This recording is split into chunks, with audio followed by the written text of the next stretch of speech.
al doctor, al doctor Daniel Weisbord, al psicoanalista Ezequiel Jarolaski. Les agradecemos mucho el haber aceptado la invitación. Y bueno, tenemos como tema la cultura, subjetividades, vínculos y tecnologías, diálogos entre la literatura y el psicoanálisis. Bueno, les contamos un poco, vamos a coordinar la mesa, Patricia Cano y yo.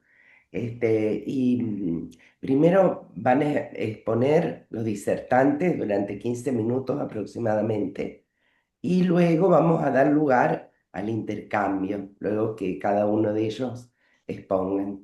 Así que, pero si quieren en el chat ir anotando sus inquietudes, las preguntas, pueden hacerlo, después nos vamos a relevar lo que ahí expresen. Bueno, voy a presentar a nuestra Tere Andrueto. María Teresa Andrueto, que es escritora, que es oriunda de Arroyo Cabral, Córdoba.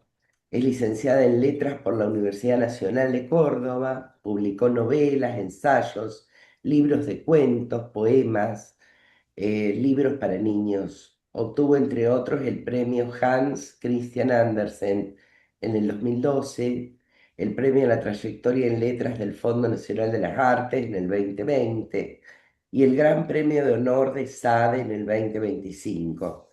Sus últimos libros son Como si fueran fábulas, Penguin Random House 2025 y el arte de narrar del Fondo de Cultura Económica 2025.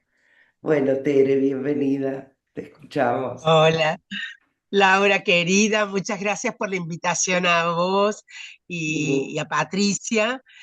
Bueno, mm, desde el fondo de la vida con Ay, Laura nos conocemos y queremos.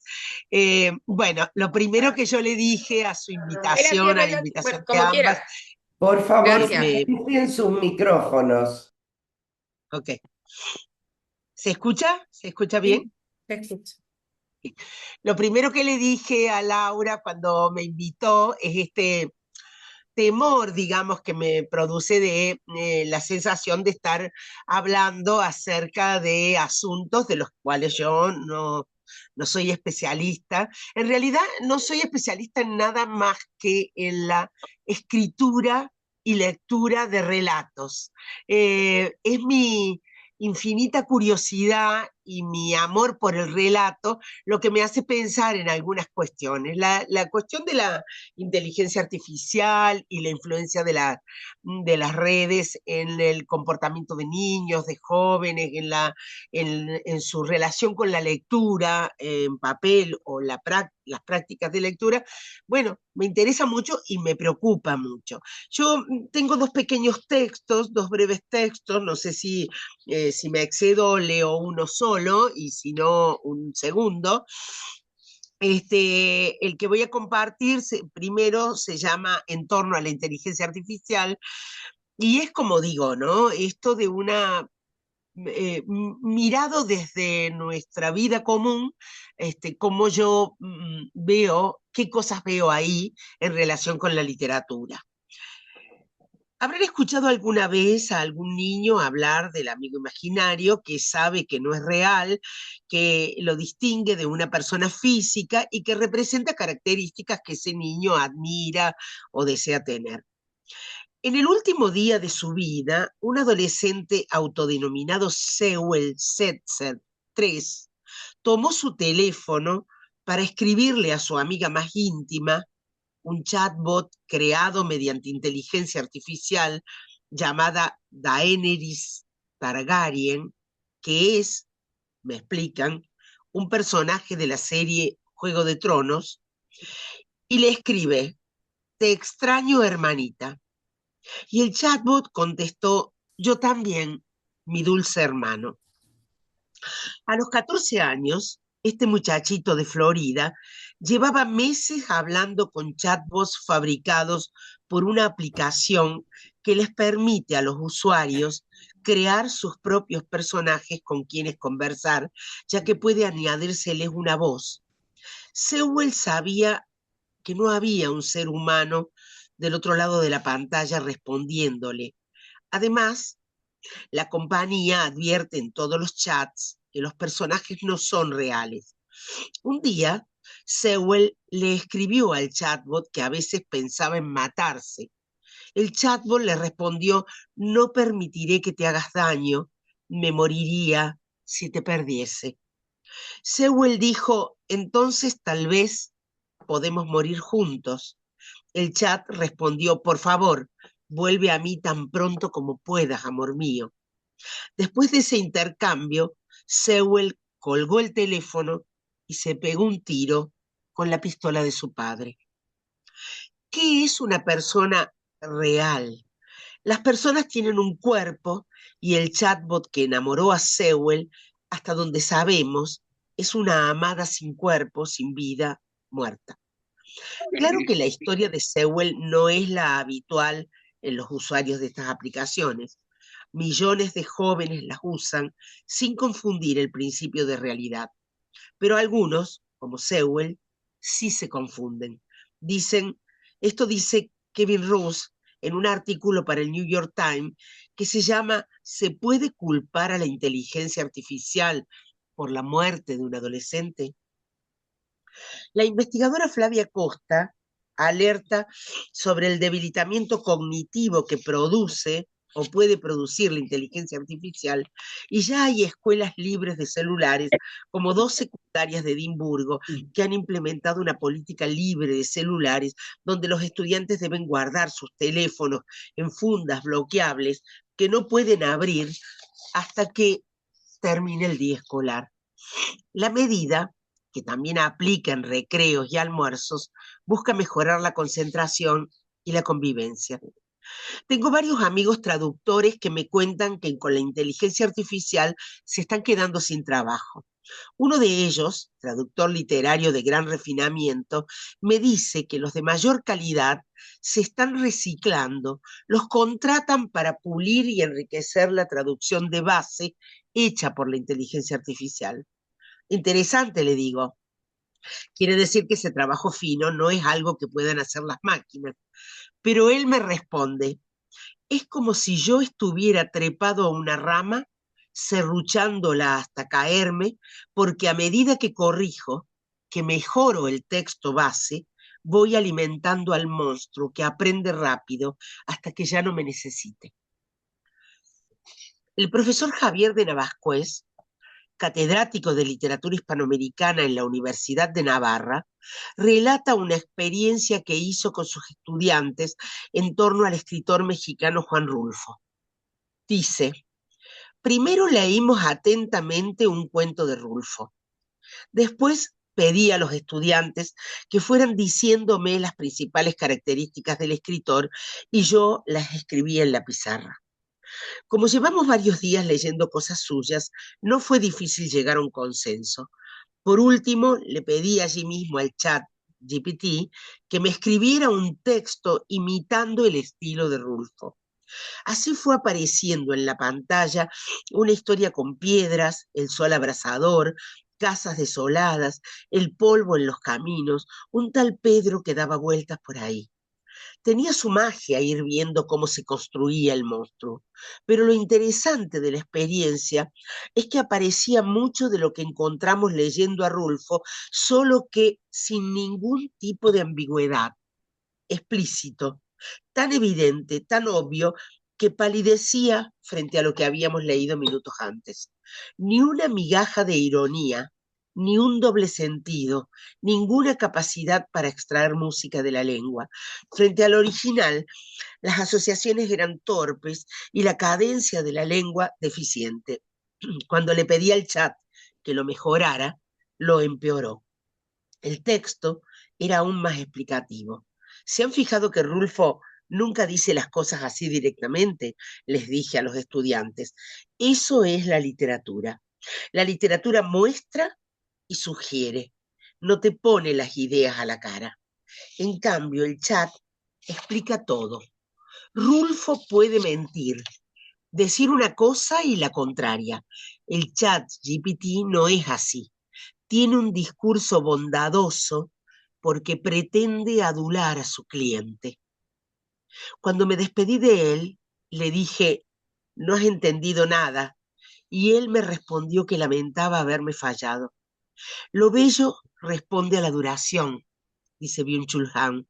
Lo dice en El aroma del tiempo, un ensayo sobre el arte de demorarse.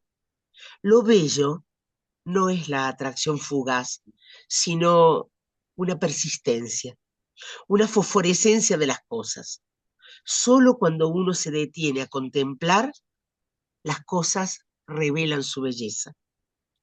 Dice el profesor, últimamente leemos mucho acerca de las enormes posibilidades de la inteligencia artificial para realizar infinitas tareas. Me parece que al menos los profesores de literatura vemos que puede ser muy útil a la hora de valorar qué es valioso y qué no lo es en un texto. Por eso mismo ha sido interesante confrontar con el chat la ambigüedad, el balbuceo, la duda. Los vencedores no dudan es el título de un libro de cuentos del recordado Andrés Rivera. En cambio, el arte duda y nos hace dudar. Los sistemas autoritarios jamás se equivocan, porque para equivocarse uno tiene que aceptar que no es autoridad, tiene que aceptar que no es dueño de la verdad. Por eso, el derecho a equivocarse es un derecho fundamental, dice el biólogo y filósofo chileno Humberto Maturana. Yo escribí este texto hará unos 4 meses. Luego de eso han sucedido con una velocidad impresionante los textos y las preocupaciones y los avances de la inteligencia artificial. Quiero contar 2 o 3 cosas al respecto. Una con respecto a esta pereza intelectual que produce el doctor Carlos Pressman, el cordobés, médico que tiene unas columnas radiales, eh, hablaba de una investigación que se ha hecho colocando, digamos, observando grupos de personas, 3 grupos, y haciéndolos trabajar a unos con inteligencia artificial, haciendo crear, averiguar datos y crear una historia, a unos con inteligencia artificial, a otros con la web, el internet en general, y a otros con libros en papel y escribiendo a mano. Las personas que trabajaron con inteligencia artificial, una vez terminado el trabajo, recordaban muy poco de lo que habían hecho. Las que trabajaban en la web recordaban bastante más, y las que habían trabajado con libros y escribiendo a la manera antigua, recordaban prácticamente todo. A esas personas se les hizo un estudio neurológico, no sé, sería un mapa cerebral, y ahí se ve que los que trabajaron con la inteligencia artificial ocupaban solo una parte del cerebro, digamos, no sé cómo explicarlo, una parte pequeña, los que trabajaban con internet más, y los que trabajan escribiendo a mano, anotando y leyendo en papel, ocupaban, bueno, muchas funciones. Eso por una parte. Entonces él dice, bueno, la inteligencia Sí, artificial vemos querida, te interrumpo lo que para que vayas cerrando, porque estamos en hora. ¿cómo? Sí, sí, sí. Lo Perdón. que nos ayuda, pero digamos, no lo que el problema que nos trae, que es que vamos a tener que usar gimnasios cerebrales para no Claro. perder ciertas funciones. Bueno, eso. Gracias, Tere, querida. No, por favor. No, por favor. ¿Cómo reaccionar así? Bueno, estoy con audio, sí. Bueno, ahora es el tiempo de Ezequiel. Hola, Ezequiel. Buenos días, te voy a presentar. Ezequiel Jarolaski es psicoanalista, titular en función didáctica de la Asociación Psicoanalítica Argentina, es profesor del Instituto de Psicoanálisis, miembro titular y fundador de la Asociación Internacional de Psicoanálisis de Familia y Pareja, supervisor en psicoanálisis individual, familia y pareja. Habitualmente enseña en grupos de estudios y seminarios sobre la obra de René Caës, El pensamiento vincular francés contemporáneo. las patologías límites de clínica psicoanalítica contemporánea, la técnica psicoanalítica freudiana y contemporánea, la transmisión generacional y transgeneracional. Es miembro del Comité Científico Internacional de la revista Le Divan Familiar y Dialogue, Francia. Publicó artículos, capítulos en revistas científicas, libros colectivos en español, francés e italiano. Es director y fundador de la revista Psicoanálisis e Intersubjetividad, miembro del comité de redacción de la revista de la Asociación Internacional de Pareja, de Psicoanálisis de Pareja y Familia, exdirector de la revista de, de la Asociación Internacional de Psicoanálisis de Pareja y Familia y de la revista Psicoanálisis de Ayer y Hoy, co-coordinador de la Subcomisión Científica Español-Portugués de la Asociación Internacional de Psicoanálisis de Pareja y Familia. Buen día, Ezequiel. Buen día, ¿me escuchas bien? Espacio. Sí, Bueno, primero quería rendir homenaje a María, agradecer a Patricia Cano, Laura Coaglino, las autoridades de la Asociación de Confederaciones Vinculares de Córdoba por la invitación que, bueno, le gustó un capítulo de un libro que publicamos en conjunto y me invitaron y así estoy acá, ¿no? A veces la escritura nos lleva a relaciones que desconocemos y que ahora tengo el agrado de conocer. Otra cosa, le quería reconocer también a María Teresa Andrueto por su presentación, que luego comentaré, porque pienso que la literatura, el cine y la poesía como otra forma de la cultura nos aportan sobre lo humano y sobre el inconsciente humano.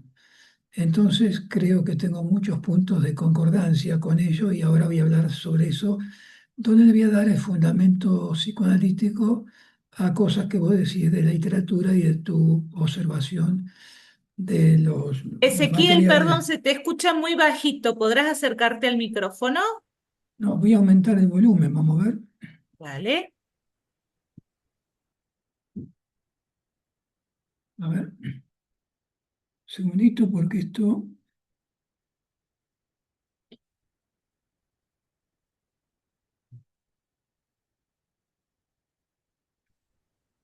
¿Ahora me escuchan mejor?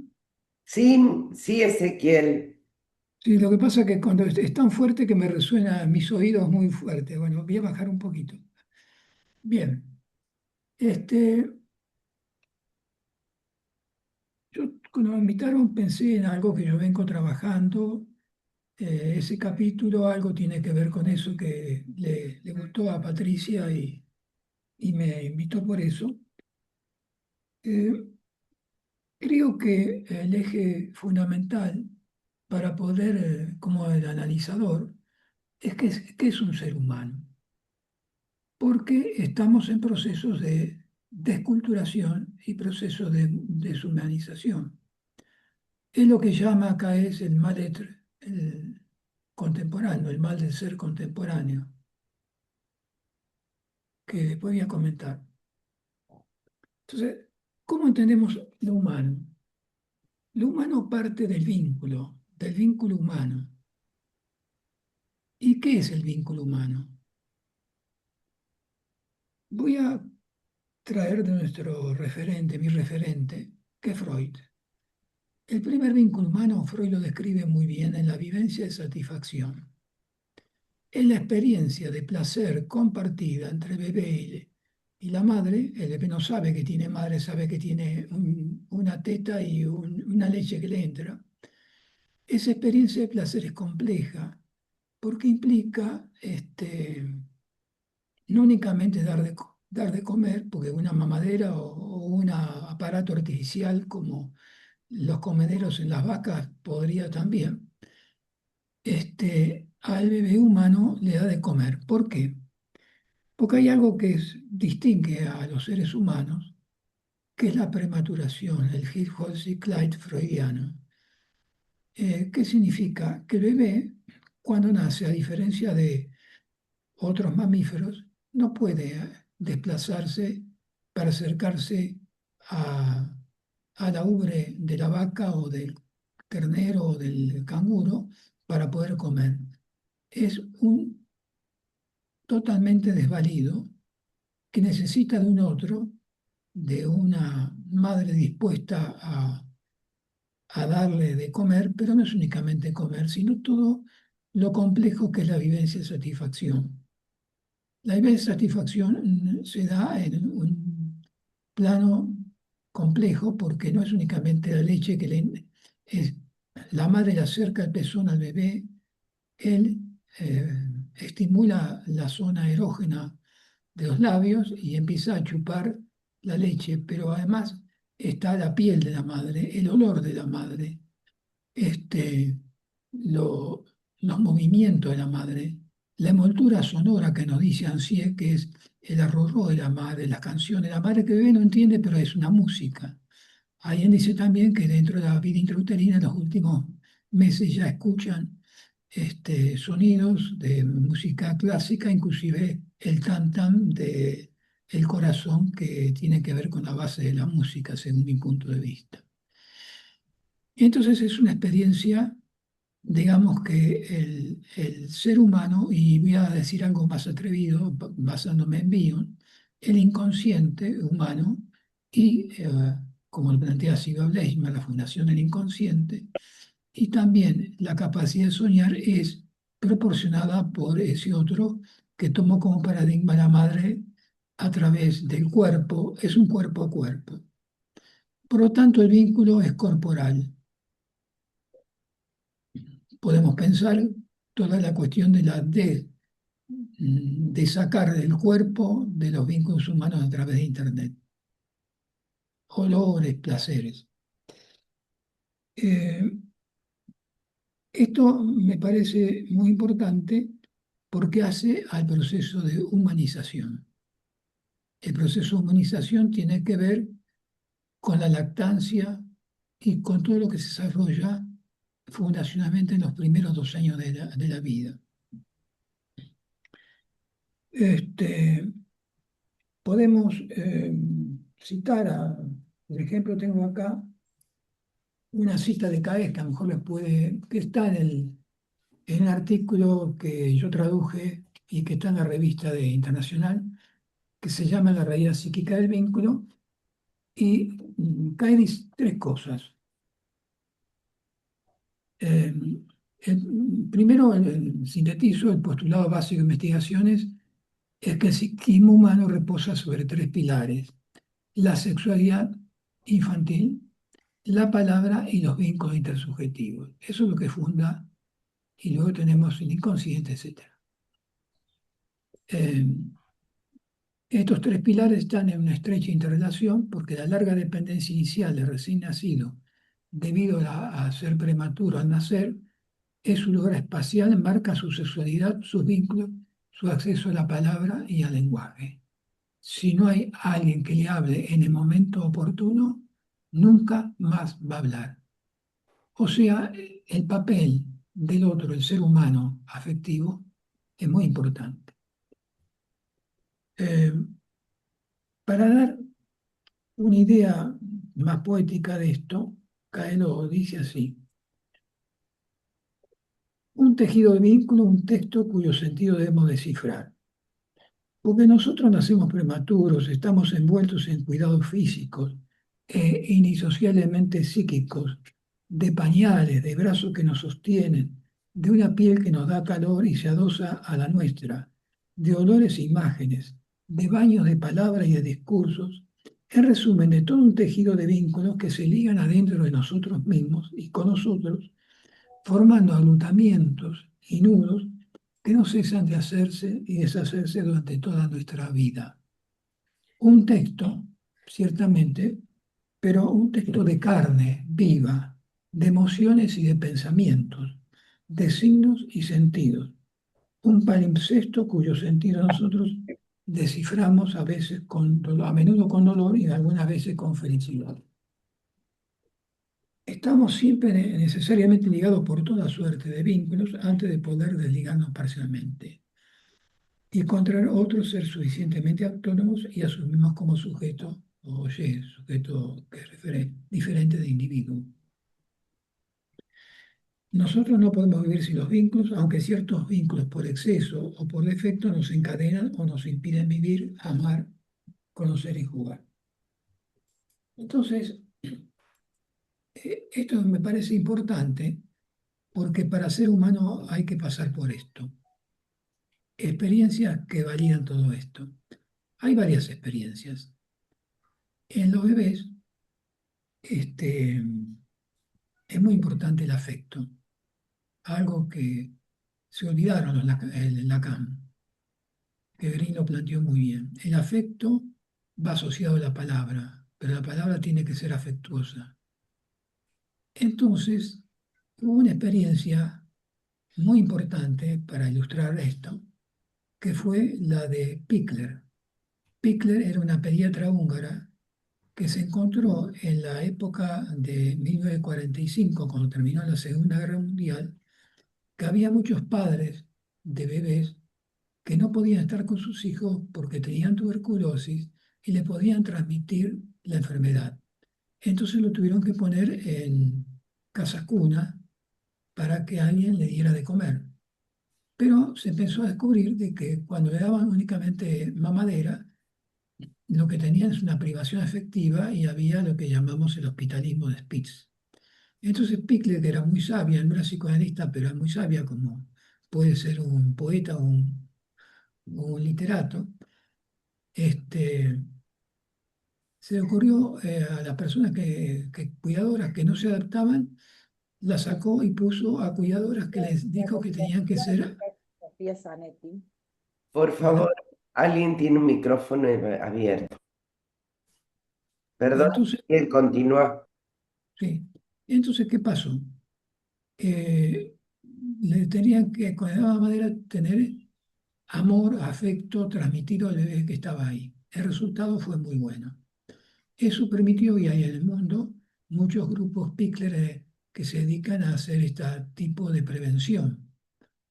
Ese es un ejemplo que lo ilustra Louis Roussillon, que es un psicoanalista francés que se dedica a las patologías límites. Las patologías límites o fronterizas, que es uno de mis temas, son las patologías contemporáneas. Las patologías contemporáneas tienen que ver con los déficits estructurantes del psiquismo en los primeros 2 años de vida en el periodo de la lactancia materna. Y estas patologías tienen que ver con déficit en narcisismo primario. Así que tenemos mucho sobre estos problemas, respuestas. Después, en el caso de Silvia Bleisman, en el libro de la Fundación Inconsciente tiene un capítulo que está dedicado a un material clínico de un bebé, unos padres, una madre primeriza o padres primerizos, que tenía un bebé que lo mandó un pediatra con 15 días de nacer, que los tenía locos, porque no comía y lloraba constantemente, que es un problema bastante frecuente en algunas familias con los bebés. Silvia, muy sabia, le pide a los padres, después de la entrevista, que quería entrevistar solo a la madre y que no le diera de mamar antes de la cita, porque quería ver cómo le daba de mamar. Cuando le da de mamar, ella observa, como una analizadora analítica, que no lo sostenía bien y le ayuda a sostener bien a su bebé, que tenía que acercarle el pezón a la boquita del bebé y, para sorpresa de la madre, y supongo que también para Silvia, el bebé empieza a chupar la teta de la mamá. Por supuesto que había influencia, la madre, una de las abuelas, le decía que tenía que dejarlo llorar porque se iba a calmar, lo cual era privarlo de afecto. Bueno, esta historia la pueden leer, es muy interesante, porque hubo un cambio brutalmente positivo en ese bebé que estaba maravillado porque después de esa experiencia el bebé no lloró más y chupaba bien la teta. Ella lo vio a los 6 años y era un paciente con buena evolución porque era la madre de una madre primeriza con inexperiencia.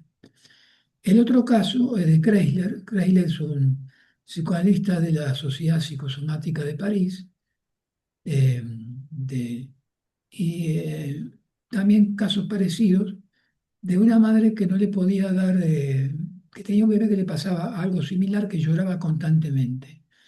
Pero la madre, que nunca se había psicoanalizado, ni no mucho, nada por eso, había tenido una muerte de una hermana mientras estaba embarazada de su bebé y había creo que otra familiar enfermo grave. Entonces la madre estaba depresiva y siderada, completamente traumatizada. En esa entrevista, Creile le asocia que podría ser que perciba la madre de que estaba sufriendo por estas angustias, cosas que ella no había conectado, que podía tener que ver su angustia con las muertes y el duelo no elaborado de su hermana, ¿no? Hermana o hermano, no recuerdo bien, pero este material está en un libro de Caes. Y se sale de entrevista y luego le comunica que para sorpresa de ella el bebé empieza a dejar de llorar y a espectacularmente a comer bien. O sea que los bebés reaccionan muy inmediatamente a un trato afectivo. Quiero remarcar estas experiencias porque estamos en un proceso muy complejo actualmente, donde esta experiencia de trabajo y que toda la biografía de Green, de Roussillon, de Joy McDougall, de todos los autores que se han ocupado de los pacientes no neuróticos o borderline, que son la mayoría de las consultas clínicas en la actualidad, como pueden ser hay un perrito ahí ladrando, ¿no? Como pueden ser las patologías borderline de la actualidad, son muy frecuentes en este momento y diría que los neuróticos están desapareciendo por una serie compleja, dentro de las cuales no digo que la única causa sea la relación madre-bebé o la relación familia, pero también hay muchos problemas con la... por supuesto que yo defiendo a las mujeres y el feminismo, pero también es cierto que en las épocas anteriores los abuelos se dedicaban a reemplazar a la madre cuando iba a trabajar y entonces lo que tenían era una relación con su bebé de los abuelos que podían cubrir los afectos. Actualmente los depositan en lugares para que le den de comer, pero no es lo mismo. Digo estas reflexiones porque para poder entender la gestación de lo que está pasando ahora, tenemos que partir del humano. ¿Por qué? Porque estamos en una época de deshumanización. Y esto no quiero ser pesimista porque muestro el ejemplo de Pickler, lo que nos muestra Silvia Bleiman, lo que nos muestran muchos autores, acerca de las posibilidades creativas del ser humano, pero tiene que haber una fundación de la capacidad de soñar, de la capacidad que se introyecta en el bebé. Esto me parece fundamental para poder entenderlo. Ezequiel, estamos en hora Sí, ya, si podés ir redondeando. bueno, la sociedad contemporánea es la sociedad del mal ser. Significa que estamos según Caes, eh, cito, él crea un neologismo llamado mal etre, el mal de ser o mal ser. Prefiero traducirlo así, no como Mirta Segoviano lo tradujo como la desazón, porque es el mal del ser. Los mayores obstáculos, la cuestión que nos ocupa es aquella de los mayores obstáculos que contrarían el proceso de subjetivación, el devenir yo, la capacidad misma de existir, de anudar vínculos y de hacer sociedad. Forma un neologismo mal ser sin guión, como se dice maltrato o formación o de ser, dejar de desintegrar, dejar de ser, porque se trata de dolor, desamparo y del mal en el ser mismo de la humanidad. Sin duda grandes palabras, pero también grandes males que obligan a coexistir el análisis clínico, la construcción metapsicológica y la interrogación ontológica. Esto es muy importante. ¿Por qué? Porque vivimos en un mundo deshumanizado. Voy a dar un pequeño ejemplo para que muestren. Cuando nosotros tenemos un problema con una tarjeta de crédito, llamamos o a un teléfono de una compañía y nos contesta algo automático, no un ser humano, que nos dice, si usted tiene que reclamar por pérdida, marque a tal número. Si usted quiere, va. Al final aparece, y si quiere comunicarse con un operador y uno tiene que esperar largos tiempos. ¿Se dan cuenta del proceso de desvalimiento que tiene una persona que está desesperada porque le robaron la tarjeta de crédito, etcétera, que no puede contactar con una voz humana? Bueno, eso es lo que está pasando ya de hace unos años. A eso estamos. Tenemos que luchar contra eso. Y quiero decir que la formación en la cultura, yo pienso que la literatura, el cine, la poesía, etcétera, son formaciones importantes de la cultura que permiten comprender y trabajar los problemas humanos porque son formaciones transicionales. No se discute desde el punto de vista de la lógica, sino de la creatividad, como bien lo señalaba María Teresa Enrueto, con la ironía, el humor, etcétera.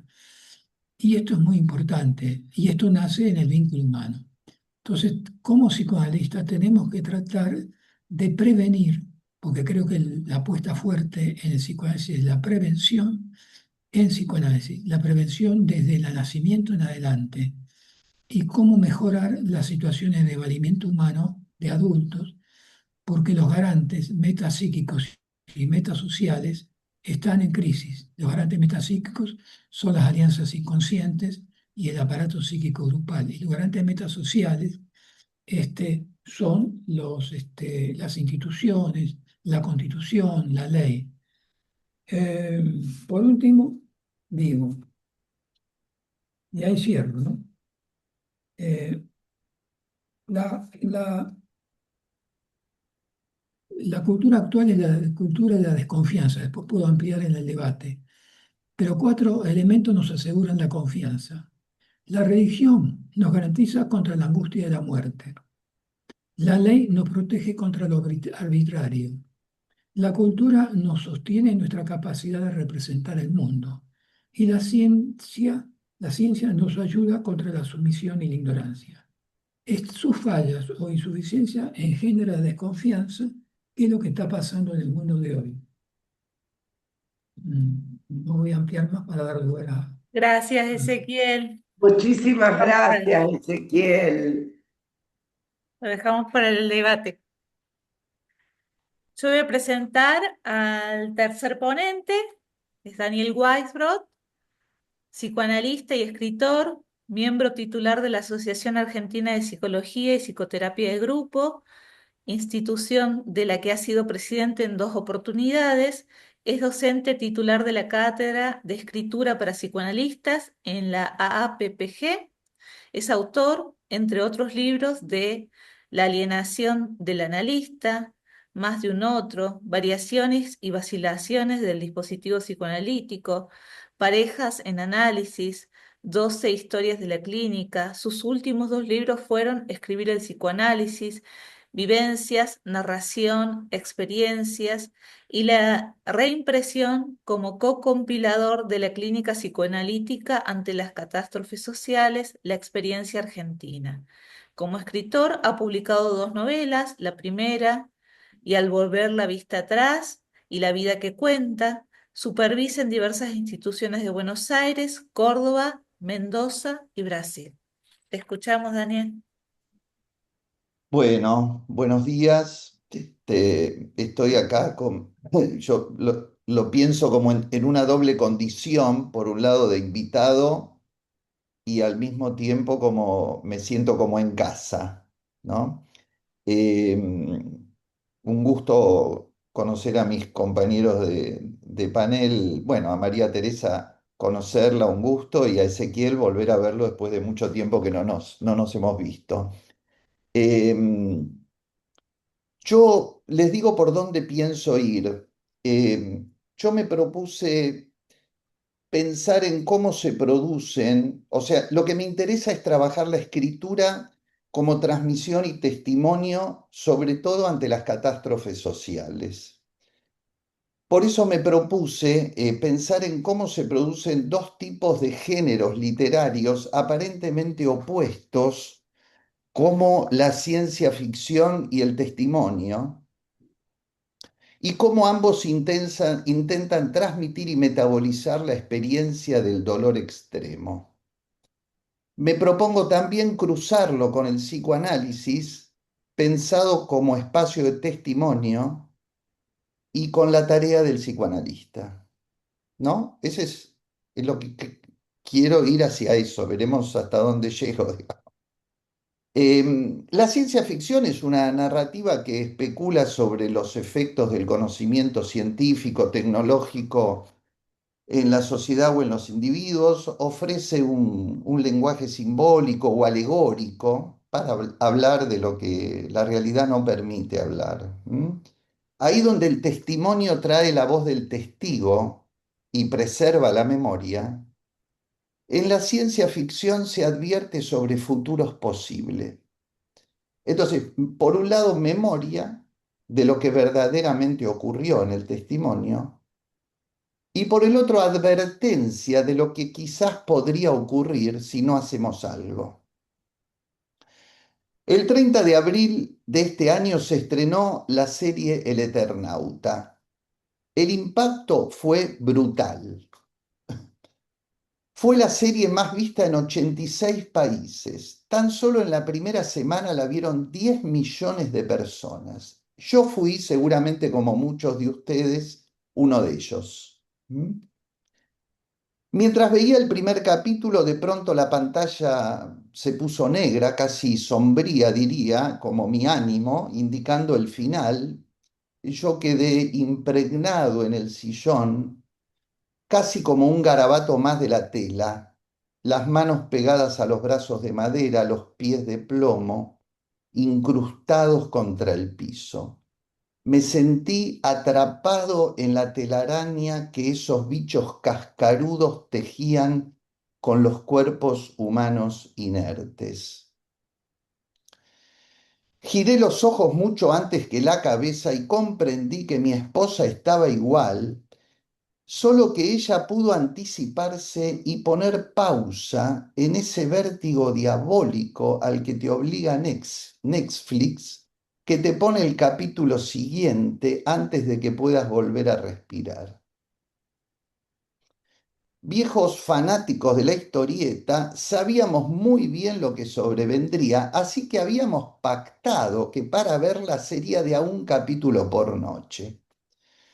Cuando algo del arte me impacta tanto, me late, me sofoca, me conmueve, vuelvo a preguntarme una y otra vez cómo alguien pudo haber escrito eso. ¿Qué dolores, qué sufrimientos anidan en esas letras que lo llevaron a narrar la ficción más auténtica, esa que esconde un fragmento de verdad insondable? Antes de escribir El Eternauta en 1957, Oesterheld ya era un reconocido escritor y guionista. En el 51 ya había fundado la editorial Frontera junto con su hermano, una nueva etapa de la historieta argentina. No nos olvidemos que a mediados de los años 50 Argentina atravesaba momentos de gran inestabilidad política. En 1955, la mal llamada Revolución Libertadora derrocaba a Perón, instaurando un régimen autoritario que persiguió, censuró y reprimió. Siempre la palabra libertad, libertadora, libertario, está en la cuna de los movimientos más brutalmente autoritarios que supimos conseguir. En el mundo las cosas no estaban mucho mejor, era plena Guerra Fría y el armamento nuclear se erigía como amenaza. El clima cultural en aquellos años producía en la literatura una ciencia ficción que metaforizaba los miedos contemporáneos: invasiones, totalitarismo, destrucción del mundo.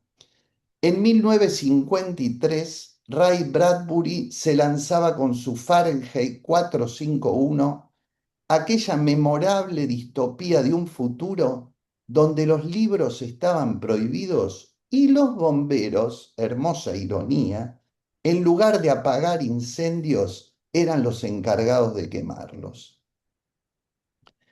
La censura, el conformismo social, la apatía alienada, se oponían a la libertad de pensamiento. Apenas unos años antes, George Orwell había publicado 1984, una de las obras más influyentes del siglo XX en torno a la crítica feroz y descarnada de los regímenes totalitarios. Lamentablemente lo único que, o lo poco que nos ha quedado de eso es Gran Hermano.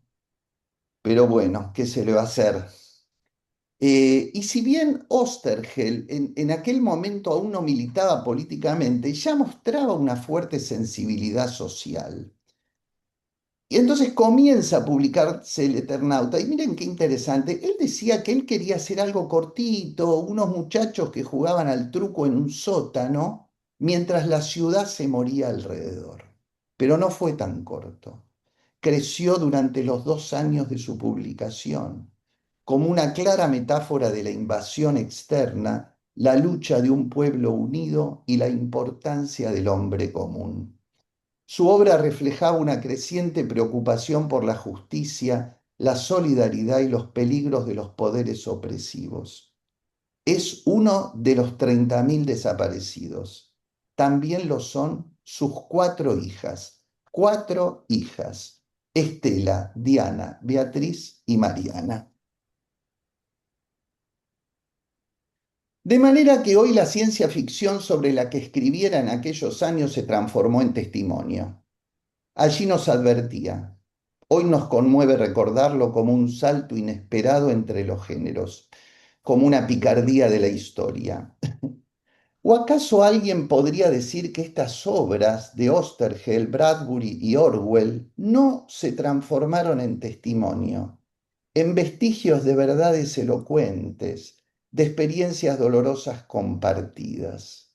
¿O acaso los libros de Freud, junto a los de Spinoza, Einstein, Thomas Mann, Hemingway, no ardieron a los 451 grados Fahrenheit como Ray Bradbury lo narró?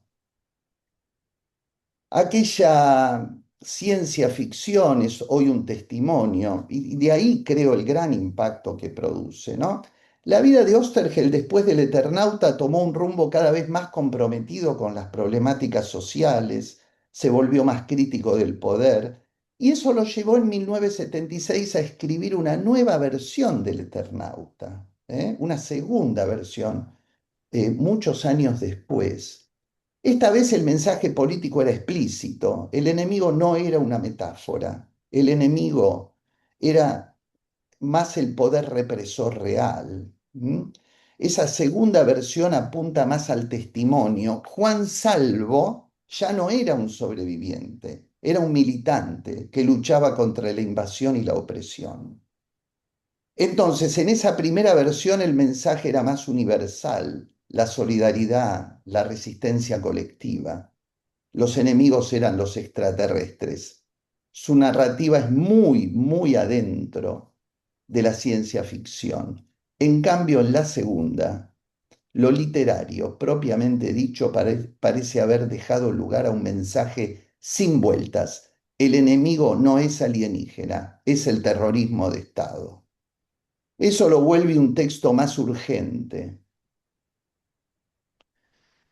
más sombrío, más testimonial, como una narrativa híbrida donde ambos géneros se funcionan, como estrategias éticas que interpelan al lector.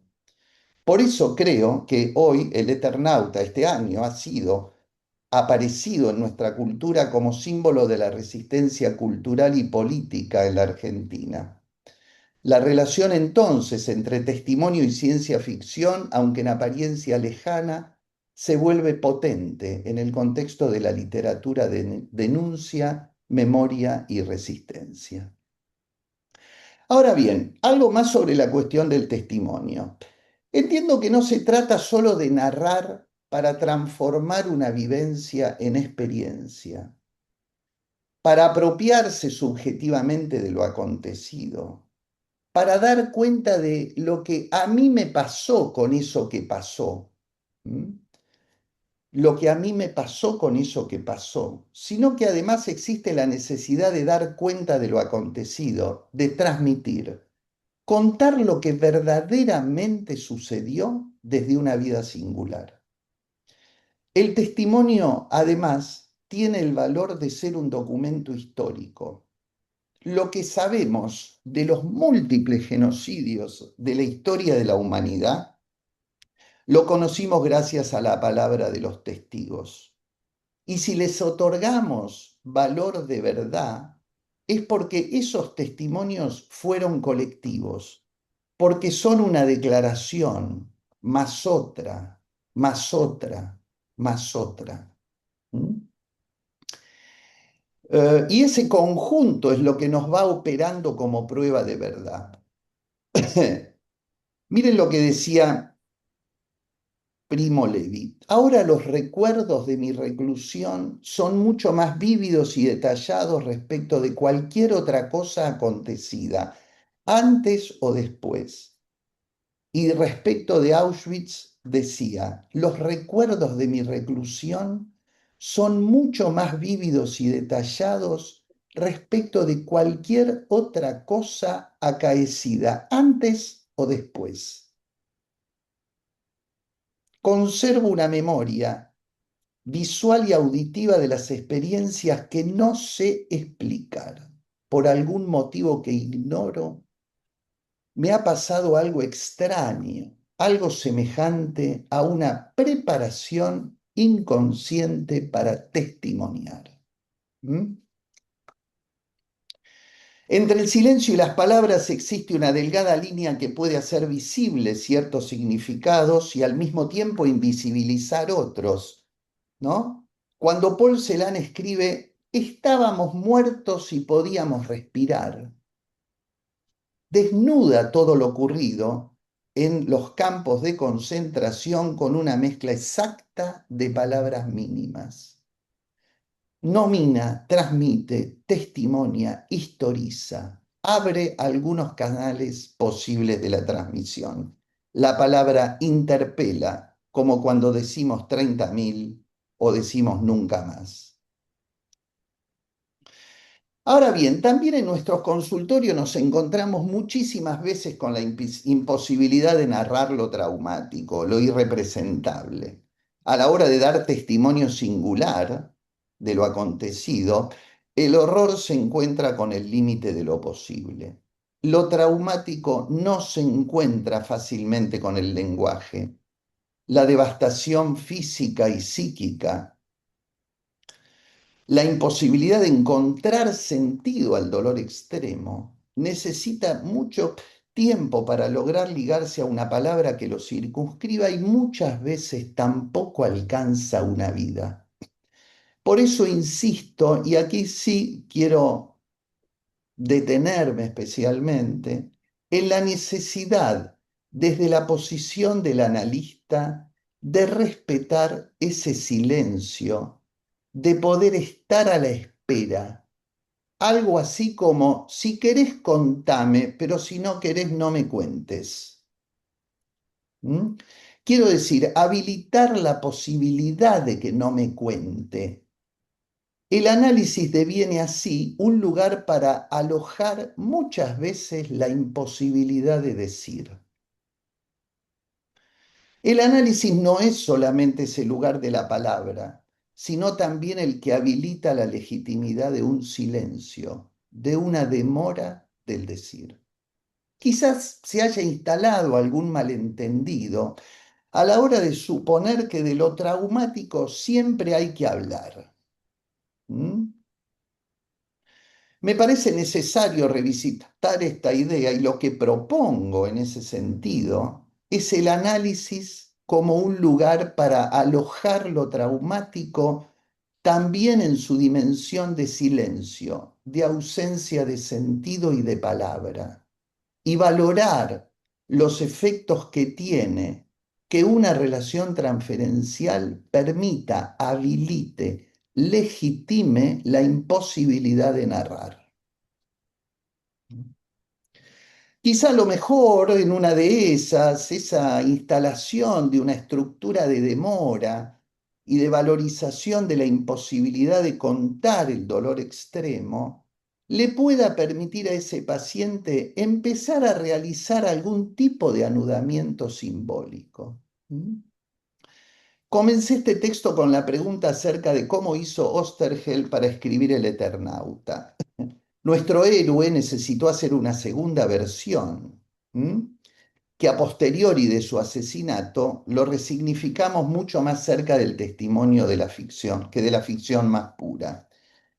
Avanzada esta exposición, quiero compartir con ustedes esas, y voy terminando en un ratito corto, me adelanto, quiero compartir con ustedes esas ocasiones en las cuales la escritura como testimonio es más dura, está en un plano más cerca del horror, del espanto y del terror.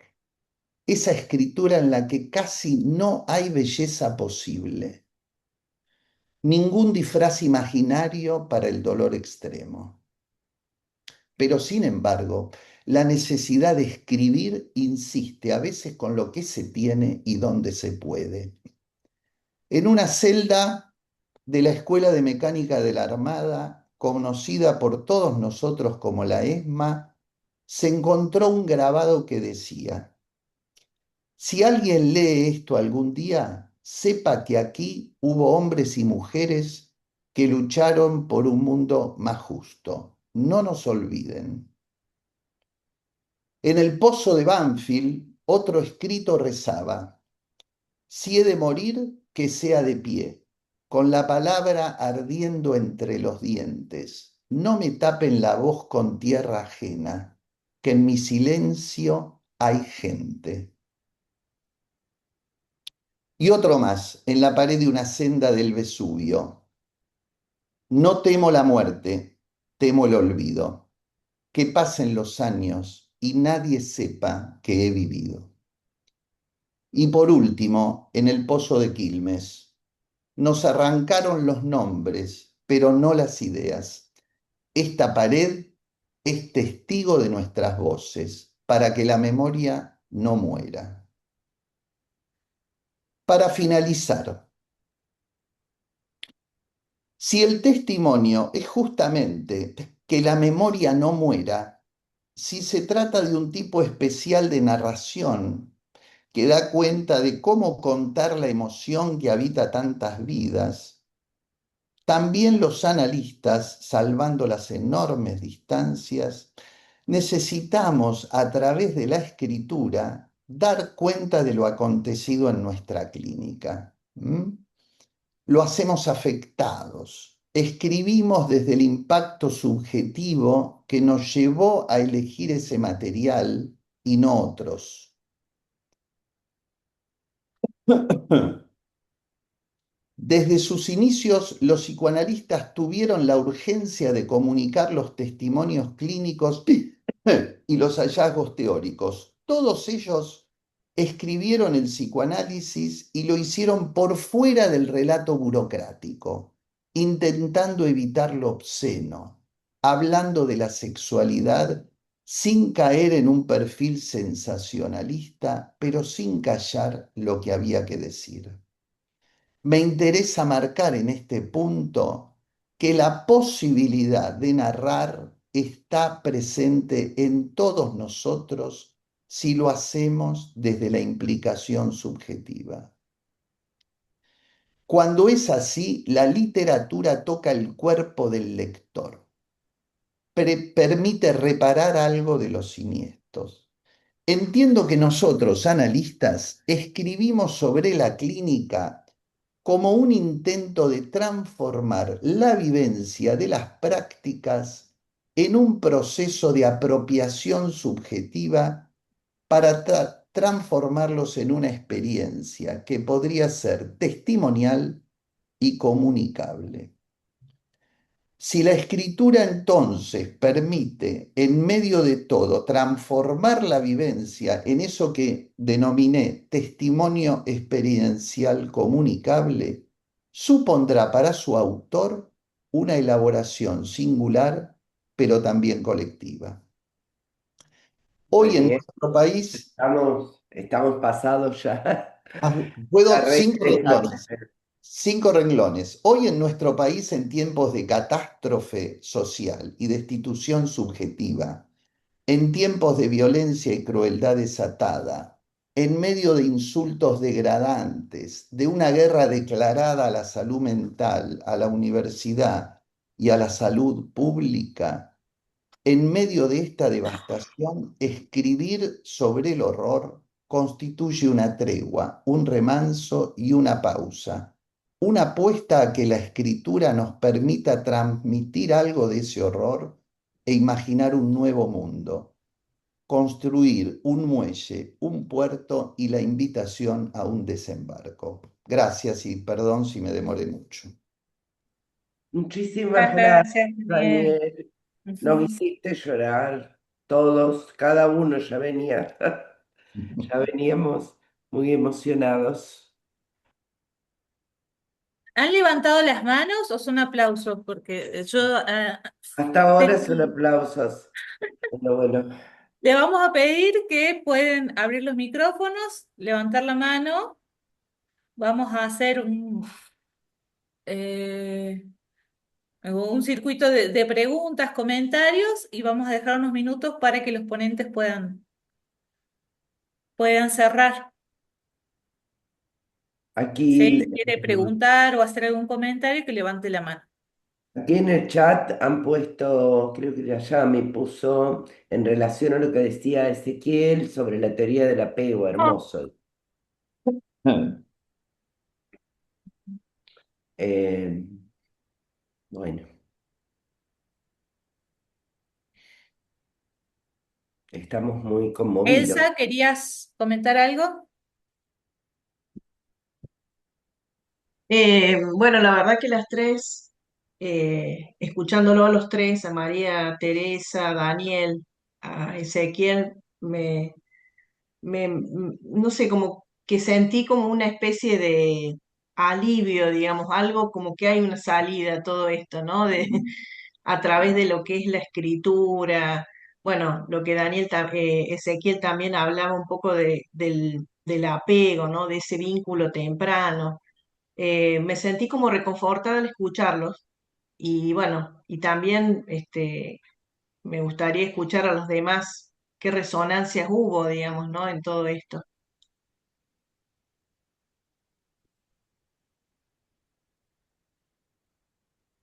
Sí, yo también me quedé con esto del apego, por eso lo compartí y se me vino a la cabeza situaciones que vemos frecuentemente, ¿no? De mamás que amamantan con los teléfonos en el medio, ¿no? Entre la mirada del bebé con la mamá, ¿no? Cómo hasta la tecnología se interpone en ese vínculo tan primario, tan amoroso, de tanto cuidado. Eh, y bueno, todo lo que se habló recién me hizo referencia a eso, ¿no? Gracias, Oh, Ana. no sé cómo poner Lo la que dice manito. Ezequiel, perdón. Sí. Pongo Dale, acá la Teresa. mano. Norma, No sé cómo Bueno, poner la mano, pero sí, quisiera. sí voy a decir algo cortito. Agradecer las tres exposiciones hermosas y en especial a nuestro colega Daniel Weisbrod, que siempre es una caricia escucharlo a pesar de que diga cosas duras. Gracias. Y me acordaba de que, bueno, una de las cosas que me resonó es como este permiso, esta habilitación como analistas a permitir y permitirlos y permitirnos el silencio frente a ciertos dolores muy intensos, ¿no? Me acordaba de Primo Levi, que tardó 20 años en poder escribir sus experiencias de la película, esa película que no recuerdo bien si era Agosto, que era un japonesa, que los familiares de los muertos se acercaban y hacían un círculo en absoluto silencio frente a las tumbas de sus familiares, ¿no? Es decir, ellos de algún modo recordaban a los suyos en absoluto silencio compartido. No era un silencio pasivo, era compartido como un momento donde se conectaban con los recuerdos de los otros. Y me parece que eso es muy sanador, saber que uno puede tener esa posibilidad, ¿no? Así que gracias, Daniel, por recordarnos eso. Gracias, Norma. ¿Querías hablar, ¿Cómo? Tere? Sí, Teresa, sí, yo quería hablar, sí. ¿Te te ¿Tengo la escuchamos? escuchamos. palabra? Después ¿Sí? sí, sí, Sí, después te escucho. sí, yo por supuesto adhiero y bueno, he disfrutado lo que decían mis compañeros de mesa y también las intervenciones, pero si bien es reparador pensar en eso, también uno puede pensar, porque el eje de esta mesa, o así lo entendí yo, tenía que ver con la inteligencia artificial y yo vi que, digamos, como que no hubo esa presencia, digamos, ¿no? Sino más bien una valoración que comparto con modos de vida, con la importancia de formas de crianza que a veces se van perdiendo, ¿no es cierto? Entonces, ¿qué hacer frente a cuestiones concretas? Por ejemplo, algunas preocupaciones que me aparecen, por ejemplo, las investigaciones sobre adicción en pañales, no sé si están al tanto, tal vez sí, es la adicción a celulares en niños de 0 a 2 años. ¿No? Porque, digamos, hay una tendencia o hay investigaciones acerca de niños a los que se les pone en la cuna, como antes se ponía un sonajero, por ejemplo, o una musiquita, se le pone en la cuna el celular para que se calle, no llore, etcétera. Entonces, bueno, estas investigaciones, hay un equipo de investigación en la Universidad de La Plata, y bueno, ¿qué sucede, digamos, con esos niños? Que bueno, una de las cuestiones es que no miran a los ojos. Bueno, una cantidad de datos que sacado el celular, en 2 meses recuperan. Digamos, si hay, como decía Ezequiel, en esta cosa de la relación madre-hija o adulto, amorosa entre el adulto, la mujer, en general la mamá, ¿no? En general, y el bebé, en esa enseñanza de recuperación, como traía lo de Bleisman y demás, a chicos que tienen adicción a bebés que tienen adicción en pañales. Entonces, bueno, son cosas concretas, ¿no? Hace poco hice un escrito, una cadena de hoteles en Japón, que también tiene algunas sucursales en otros lugares, pero son hoteles en los cuales la persona entra y no tiene contacto humano desde que entra hasta que sale con nadie, porque los empleados, digamos, son robots con forma de mujer, de varón y demás, entonces que hacen todas las funciones, entre comillas, que hace un ser humano, bueno, mecánicamente, por supuesto, y en la oferta es que están en lugares, digamos, cerca de centros de encuentros de empresarios y demás. Entonces la oferta es que esas personas han estado con gente y entonces a lo mejor valoran el estar varios días sin hablar con ningún humano, ¿no? Y finalmente traer algo que me pasó que me impactó mucho, que hace 2 años yo fui jurado de novela del premio Filba Medife, que es un premio de mejor novela publicada argentina, digamos, y le dimos el premio a una novela que se llama Materiales para una destrucción, la recomiendo, de un escritor que se llama Juan Matio, que es un escritor que trabaja ficción.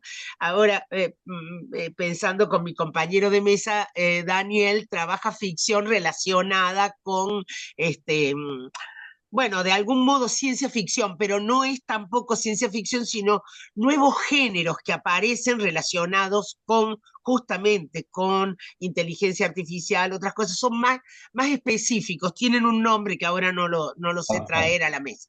Y bueno, en esa novela hay un personaje que va en busca de unos espacios de inteligencia, espacios virtuales, digamos, abandonados, desechados en el universo de la web, en la ficción, no estoy diciendo, donde el personaje se encuentra con una hija que murió y puede hablar, que murió hace muchos años, y puede hablar con ella, intercambiar y reencontrarse, ¿no? Entonces busca y busca en el infierno de la web hasta encontrarla. Eso en la novela. Hace 2 años, una novela que se ha escrito se ha publicado hace 3 y se habrá escrito hace 5 años, 6 años, no sé cuándo la habrá escrito el autor. Hace unos días leo que hay unos programas de inteligencia artificial por los cuales traen como si estuvieran vivos muertos. Entonces una persona, por ejemplo, yo tengo una hermana muerta muy joven, puedo traerla a la actualidad, traerla, convertirla en una persona no de 30 como tenía cuando murió, sino de 68 como tendría hoy, y hablar con ella sobre las cuestiones contemporáneas, porque en el programa de inteligencia artificial se hace como una evolución de lo que sería su pensamiento, sus conversaciones y demás. Y claro, ¿qué es lo que pasa? ¿Qué se produce en una madre, por ejemplo, que perdió a su niño de 7 años? Se la puede condenar porque recupera a ese niño, es como si fuera un adulto hoy, como si hubiera seguido creciendo en una realidad paralela y a la vez es verdaderamente monstruoso, ¿no? Entonces, bueno, todo eso, pensar en todo eso, que es verdad que produce este reparo, digamos, como decía Elsa, eh, atrincherarnos un poco en lo que ha sido nuestra vida, nuestros modos de vivir, pero también pensar cómo ve qué hacer frente a esto que viene, que por mi parte cada vez más pienso que en la escuela tendríamos que tener una escuela ausente de celulares o al menos restringidos, muy restringidos, para que ese tiempo ahí sea un tiempo diferente. Porque si no, las cuestiones llegan de todos modos. Hace muchos años, yo era joven, leí unas declaraciones del actor Duilio Marcio, que debe haber muerto hace muchísimos años, porque su papá eh, hacía música en los cines mudos, que donde había orquestas o gente haciendo música. Cuando vino el cine sonoro se quedó sin trabajo y él dice, mi mamá le decía, quédate tranquilo viejo, que este mundo, esta moda del cine sonoro ya va a pasar. Y bueno, Mm. la inteligencia artificial no va a pasar. Entonces tenemos que ver nosotros qué hacemos y cómo regulamos y cómo organizamos nuestras vidas con eso que está y que tiene también muchas ventajas, ¿no es cierto? Pero tiene muchos problemas para nosotros, Mm. para nuestra condición de humanidad, como decía Ezequiel, ¿no? Gracias, Teresa. Ezequiel y luego Daniel. También estaba Eh, Sofía, creo, no bueno, sé si Había está. dos chicas que habían levantado la Sí, mano. Magdalena y Sofía, Ah, pero bajaron ah, la mano. yo quería decir que el problema no es la tecnología, porque la tecnología la crean los seres humanos. El problema somos nosotros y tenemos que trabajar sobre los seres humanos. Para mí la mejor ilustración metafórica de lo que está pasando son las películas de zombies. Las películas de zombies muestran lo que está pasando con los seres humanos. Son seres sin formación, sin educación, sin cultura, sin literatura, sin poesía. Es otra cosa. Si no trabajamos en la construcción psíquica de los seres humanos y en la prevención de todo esto, como decía recién María Teresa Andrueto, se descubren de que no hay que tener contacto con celulares. Yo personalmente en un ómnibus vi una mujer que estaba concentrada en su celular mientras su hijo de 4 años hacía una cantidad de tropelías que la madre no vivía. O qué es la lactancia de una madre que está hablando o conversando con el celular mientras le da la teta. Eso es... Ahora, nosotros creo que tenemos que trabajar sobre el proceso de culturalización, educación. Hay una colega que mencionó, Janet Saltanovi, que mencionó eso en el chat y que estoy totalmente de acuerdo. Pero ¿qué pasa? Los procesos educativos no tienen que ser manejados, tienen que ser manejados con personas que amen la literatura, que amen la poesía, que sean científicos, etcétera, pero no científicos fríos, sino cálidos. Esto me parece importante. Yo tuve de profesor en mi secundario, el profesor de literatura era Moglia. Moglia era profesor de literatura de la Facultad de Letras. Era un placer escucharlo y lo que me introdujo. Yo creo que tenemos que trabajar mucho sobre lo que pasa en la cultura. A mí no me gustan los testimonios. No estoy de acuerdo con el testimonio de lo que le pasó a uno. La literatura no es eso. Literatura es una transformación literaria que permite, es una formación para mí transicional. Transicional significa de que tanto el arte, la pintura, las películas y la literatura desde Shakespeare en adelante, o todos, ilustran los dramas humanos a través de una ficción literaria, pero que permite la unión. Los testimonios dan cuenta de una situación personal y, y en ese sentido me parece importante hablar de esto. Creo que merece una discusión. Literatura es otra cosa. Ahora, este proceso de desculturalización está vigente en todo el mundo y en nuestro país también. La figura de la autoridad que se confunde con autoritarismo, no, la autoridad del maestro ya no tiene vigencia. Hay madres que ayer una madre casi le destruyó el ojo a una maestra porque decía que habían abusado de su hija. Esa forma de destructividad es terrible. Entonces, tenemos que repensar todo esto. Ahora, ¿qué quiero decir con esto? Que todo lo que es transicional no implica una definición en un polo o en otro, significa manera de simbolizar. Y eso para mí es la literatura y el arte y la pintura. Una película de Alain Resnais se llama Noche y Niebla. No muestra los campos de concentración, muestra la noche y la niebla para mostrar la oscuridad, como planteaba Weibro con respecto al Eternauta, el oscuro. No se necesita mostrar directamente el campo de concentración. Para poder pensar se necesita simbolizar. Y eso sí me parece que hace. Y nosotros tenemos un proceso en psicoanálisis de sublimación. Y la literatura es sublimación. Y esto sí me parece importante diferenciarlo, en el sentido que me cuenten lo que escribió alguien en un campo de concentración, sí, es una prueba, pero el testimonio lo hicieron, por ejemplo, como plantea Natalie Salman, la literatura testimonial, por ejemplo, de Salamov, que escribió sobre los gulags rusos, que fueron terribles, como Primo Levi, como Sembrún, gente que escribe para elaborar, traer elaborado a través de literatura. La literatura en los campos de concentración sí me parece algo importante como un género donde se rescata lo humano. Hay mucho para decir, pero quiero reafirmar, la tecnología no es el problema es el uso que hacemos de tecnología. Entonces tenemos que trabajar sobre los seres humanos, construir sujetos con pensamiento crítico. No hay una democracia si no hay sujetos que piensen y que voten o que planteen sus cosas, pero con desarrollo del proceso de pensamiento. Yo no quiero zombies de ningún lado, porque los zombies que tenemos, como destructividad expuesta en las redes, porque es terrible. Ustedes conocen el caso de un adolescente que se suicidó porque lo habían acusado de algo que no había cometido en Bariloche. Y esto es terrible. O sea, la destructividad está en las redes, pero somos nosotros y tenemos que trabajar sobre eso, desde la fundación del inconsciente en adelante.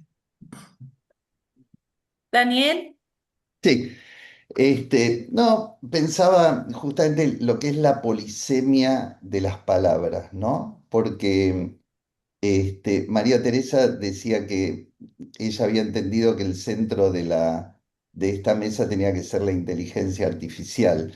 Y yo el título lo entendí para otro lado, digamos, ¿no? Más para el tema de la relación entre psicoanálisis y literatura y por eso encaré por donde encaré. Pero es interesante, ¿no? Y bueno, y de hecho Ezequiel se fue a la fundación del psiquismo, digamos, ¿no? Entonces, esa me parece que es interesante para pensar en la polisemia. Yo pensaba que eh, eh, respecto de lo que había dicho Ezequiel sobre la vivencia de satisfacción, me apareció en la cabeza la frase con la que Freud lo dice, que de alguna manera es una síntesis de lo que vos estuviste diciendo. Él no dice, cuando le habla del amamantamiento, no dice la leche materna, dice el cálido fluir de la leche materna, ¿no? Es decir, ahí él poetiza, ¿no? El cálido fluir es tan o más importante que la leche materna, digamos, ¿no? Ahora, pensaba también en este ejemplo que traías, María Teresa, de revivir un muerto, ¿no? Me acordaba que hace ya muchos años, la primera temporada de la serie Black Mirror, traía una situación así, de una mujer que había perdido a su marido y lo recuperaba, era un muñeco al que le daba vida y era el marido, digamos. Es decir, estamos en el terreno de lo siniestro, ¿no? Eso familiar que se vuelve extraño. Entonces, a mí me parece que contra la vertiginosidad de la inteligencia artificial, a mí me impacta mucho, voy a hacer una confesión. Yo uso bastante la inteligencia artificial para cosas muy específicas. Por ejemplo, ¿dónde decía Freud el cálido fluir de la leche materna? ¿Dónde lo dijo? ¿En qué texto era? Entonces lo pongo en la inteligencia artificial y me dice la interpretación de los sueños, editorial Amor-Ortu, página 38. Entonces voy ahí a la página 38 y digo, es verdad, era acá. Entonces me ahorró un trabajo, digamos, ¿no? Entonces me parece que hay algo de la relación, diría yo, en el análisis como un lugar donde poder trabajar la tensión entre vertiginosidad y demora. ¿Mm?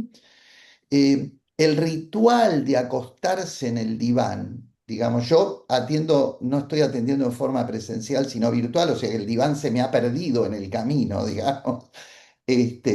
Pero esa posibilidad de articular vertiginosidad y demora, de sostener la atención.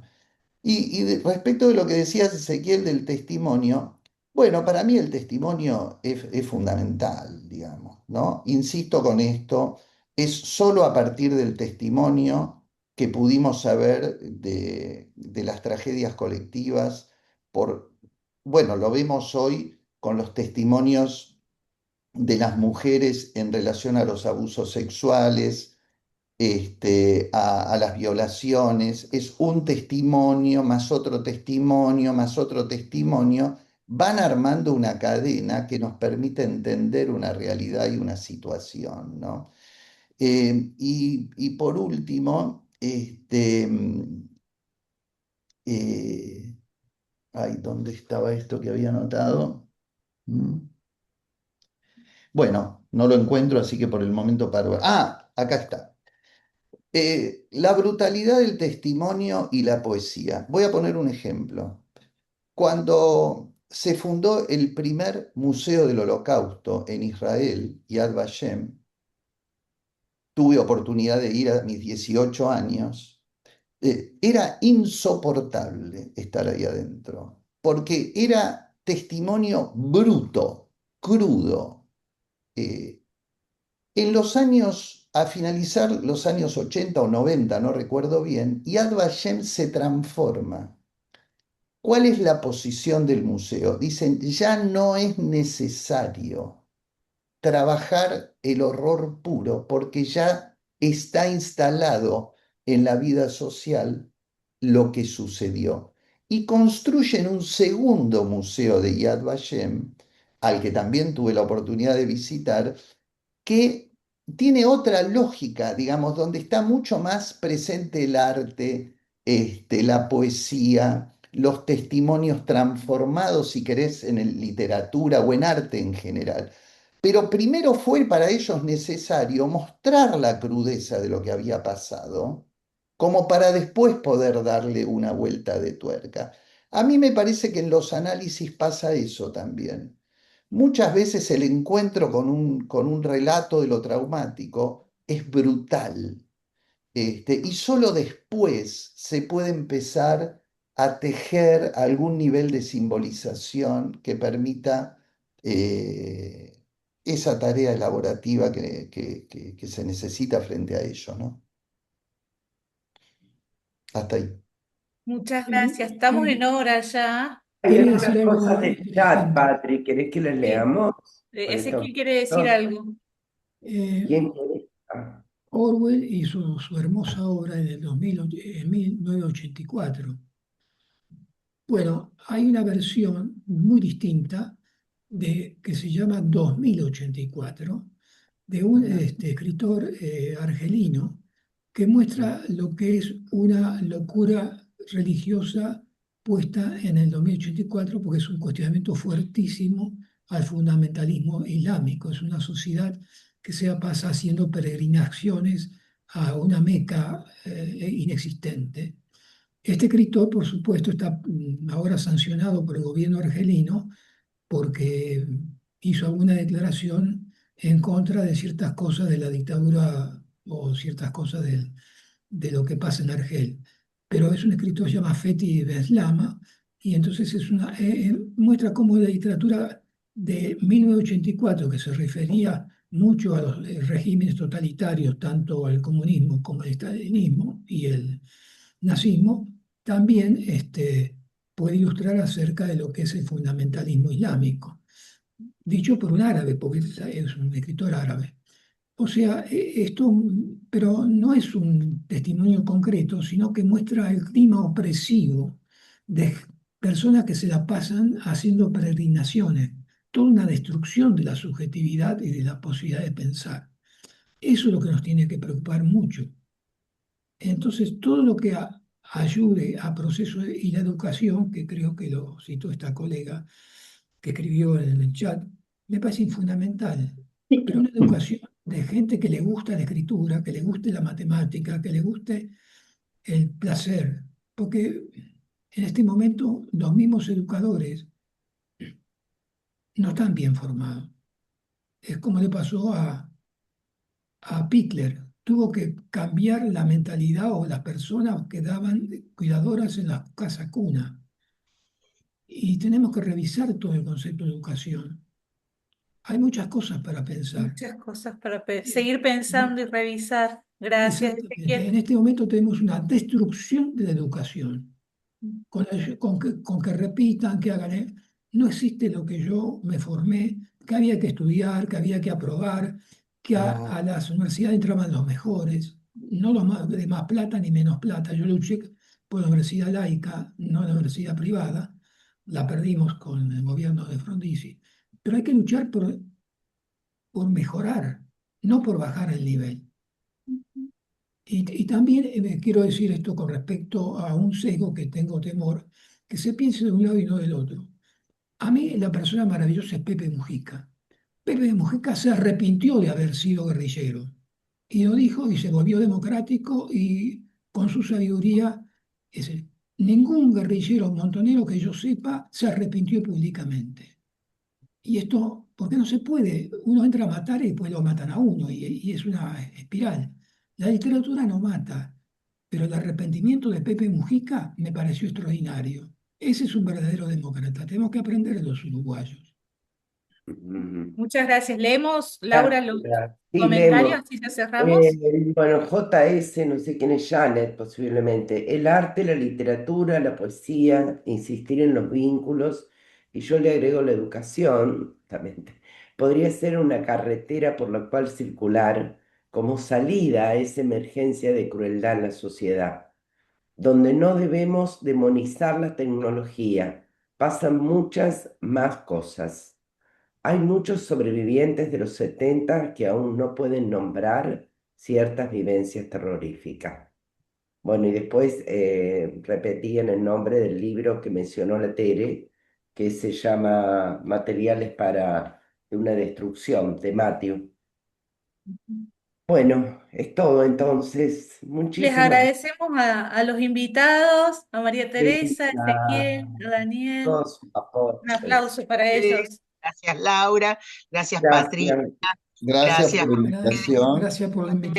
invitación. Bueno, un abrazo. Muchas Muchas gracias. gracias. Ahora tenemos un recreito de